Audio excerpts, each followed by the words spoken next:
அப்படின்னா மறுபடியும் சுத்தி சுத்தி வந்து ஏஐ தாங்க.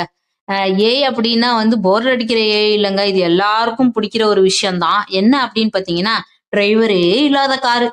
எப்படின்னு கேட்கிறீங்களா? பாதி பேருக்கு தெரிஞ்சிருக்கும்னு நெனைக்கிறேன். ஆனா வந்து இதுல ஒரு இன்ட்ரஸ்டிங்கான விஷயம் இருக்கு. நான் வந்து உங்களுக்கு அத பத்தி எல்லா இன்ஃபர்மேஷனும் சொல்றேன். வித் போனவங்க சொன்ன இன்ஃபர்மேஷன்ஸ உங்களுக்கு காட்டப் போறேன். ரெடியா போவோமா?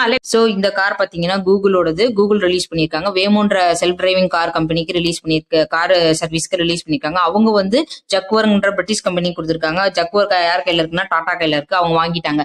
சோ இப்படி ஒரு குறிப்பிட்ட பகுதிகளுக்கு மட்டும் தான் போகும். இதுல லேடார், radar, sensor, self cleaning, camera self clean பண்ணிக்கும். 360 டிகிரி ஃபோக்கஸ்க்கு எவ்வளவு தூரம் நம்ம ஃபோக்கஸ் பண்ண முடியுமோ அவ்வளவு தூரம் ஃபோக்கஸ் பண்ணிக்கும். கல் இருந்தா நிறுத்தணும், மனுஷங்க வந்து எவ்வளவு தூரம் நிறுத்தணும், சிக்னல் போட்டா ஒரு காருக்கும் இருக்கும், எவ்வளவு ஸ்பேஸ் இருக்கணும் அப்படின்னு பார்த்து கரெக்டா போகக்கூடிய செல்ஃப் குவாலிஃபைடு. ஸோ வந்து கிளியரா உங்களுக்கு பிக்சர் கொடுத்துரும். அதே மாதிரி பாத்தீங்கன்னா சீட் பெல்ட் மாட்டல கூட அது இன்டிமேட் பண்ணுது.